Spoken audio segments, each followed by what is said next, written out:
ऐसा कोई पहली बार नहीं हो रहा है कि कोई राजनीतिक दल के विधायक एक पार्टी से दूसरी पार्टी में नहीं जा रहे हों। पर जो लोग ये कह रहे हैं कि कांग्रेस एक डूबता जहाज है, मैं उनको कहना चाहूँगा कि ये पार्टी वो है जिसने देश को आज़ाद कराया है और इसका मूल्यांकन सही करें। कांग्रेस पार्टी उस पनडुब्बी की तरह है जो समुद्र के नीचे रहकर भी अपने विरोधी के तैरते जहाज को गिरा सकती है। ये ताकत कांग्रेस पार्टी की है।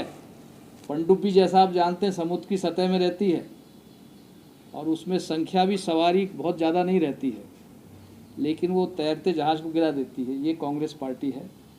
इसकी क्षमता को आप समझें, इसका मूल्यांकन सही करें। आने वाले समय में कांग्रेस मजबूत होकर उभरेगी, मेरा ऐसा सोचना है। मैं एक पॉजिटिव थिंकिंग वाला आदमी हूँ। क्या परिस्थितियाँ ऐसी क्यों बन रही हैं, क्या कारण मानते हैं? देखिए, अब किसी के मन में क्या है, आप क्या कर सकते हैं। पार्टी के सब लोग अपना काम कर रहे हैं और आज जब हम सत्ता में नहीं हैं तो हम किसी को, विधायक को क्या दे सकते हैं सिवाय इस बात के कि आइए हमारे कंधे से कंधा मिलाकर पार्टी को मजबूत करिए। विपक्ष में विपक्ष की भूमिका होती क्या है। अब वो विधायक जो पहले के गए हैं वो तो मालूम है, सब वो खरीद फरोख्त होके गए हैं। अब ये बहन जी हमारी नेपा नगर की जो गई हैं, इनका कहना था कि उनके काम नहीं हो रहे। तो काम नहीं हो रहे तो सरकार से लड़िए, हम आपके साथ खड़े हैं। हमारे भी काम नहीं हो रहे हैं। किसी कांग्रेस के विधायक के काम जो होना चाहिए विकास के, वो भी नहीं हो रहे हैं। योजनाओं को रोक दिया गया है। जो नए ज़िले बनाने की घोषणा कांग्रेस ने करी थी, आज उसको ठंडे बस्ते में डालने की कोशिश की जा रही है। मेरा अपना निर्वाचन क्षेत्र को जिला बनाने की घोषणा पूर्व सरकार ने करी थी, उस पर कोई कार्रवाई नहीं हो रही है। जबकि शिवराज जी ने स्वयं ये कहा था जब वो विपक्ष में थे कि हाँ, चांचौड़ा को जिला बनना चाहिए। आज वो मुख्यमंत्री हैं लेकिन वो चुप हैं। तो ये एक प्रक्रिया है और इससे जूझकर हम उभरेंगे, क्यों नहीं उभरेंगे। क्या लगता है सर, बीजेपी के लिए क्यों जरूरत पड़ रही है जब उनकी सरकार बन? सर कुछ आप तो नहीं कहना चाह रहे अपने तरफ से?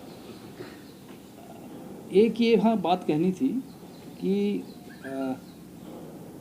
मैंने कहा था कि ये जो दल बदल के मंत्री गए हैं,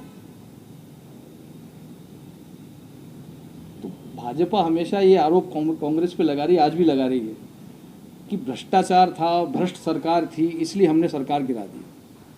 तो ये मंत्री भी हमारी सरकार में मंत्री थे, तो ये भी भ्रष्ट थे। तो भ्रष्ट मंत्रियों को आपने कैसे ले लिया?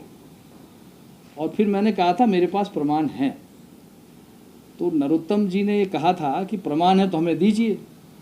मेरा उनसे निवेदन यही है, विनम्र निवेदन है कि आप इन्हीं मंत्रियों के खिलाफ, सिंधिया जी के खिलाफ 2-3 महीने पहले गंभीर आरोप आपने लोकसभा चुनाव में लगाए। और आप भी ग्वालियर चंबल संभाग के नेता हैं, ये सारे विधायक और सिंधिया जी ग्वालियर चंबल संभाग के। तो उन आरोपों का तथ्य, उन आरोपों के प्रमाण तो आपके पास हैं ही, तभी आप आरोप लगा रहे थे। आधारहीन आरोप तो आप नहीं लगा रहे थे। तो जो तथ्य आपके पास हैं, जो प्रमाण आपके पास हैं इनके खिलाफ, आप गृह मंत्री हैं, ग्वालियर चंबल संभाग के हैं, आप जांच शुरू कर दीजिए। और मुझे जब विश्वास होगा कि आपने जांच बिठा दी है और जांच सही दिशा में जा रही है, तो मैं जो बचे खुचे प्रमाण है आपको दूंगा। करिए जांच शुरू। प्रमाण है, मैं आपको आज दे दूं, आप लेकर कुछ समझौता कर लो। तो ये मैं नहीं होने दूंगा। पहले ऐसा होता था, लेकिन ये हम नहीं होने देंगे। आप प्रमाण आपके पास हैं, आप मंत्री हैं, आपके पास जांच एजेंसियां खुद हैं। गृह मंत्री के पास सारी जांच एजेंसियां होती हैं। आप जांच शुरू करवाइए इन मंत्रियों के खिलाफ। और निश्चित रूप से बहुत सारे ऐसी बातें निकलेंगी भ्रष्टाचार की, और वो चुनाव में जनता के सामने हम रखें कि भैया इनको चुनना है। ये कांग्रेस में थे तो इन्होंने ये किया था, अब भाजपा में मंत्री बन गए तो और क्या करेंगे, तो जनता तय कर लेगी।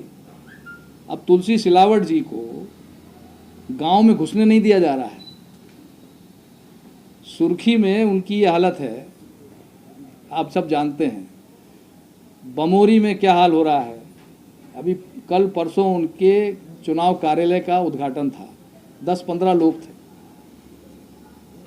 ये गुना में ये हो रहा है, जब इतने बड़े नेता का निर्वाचन क्षेत्र रहा है और संजू सिसोदिया जो है वो मंत्री पहले थे, अभी बने हैं, जनता नहीं है साथ में। तो चुनाव के नतीजे आपको सारी बातें बताएंगे। हम चाहते हैं जल्दी चुनाव हो जाए और सभी हमारे विधायक भाइयों बहनों से कहना है कि डटे रहो, कल अपना है। धन्यवाद। सर, ये उमंग सिंगार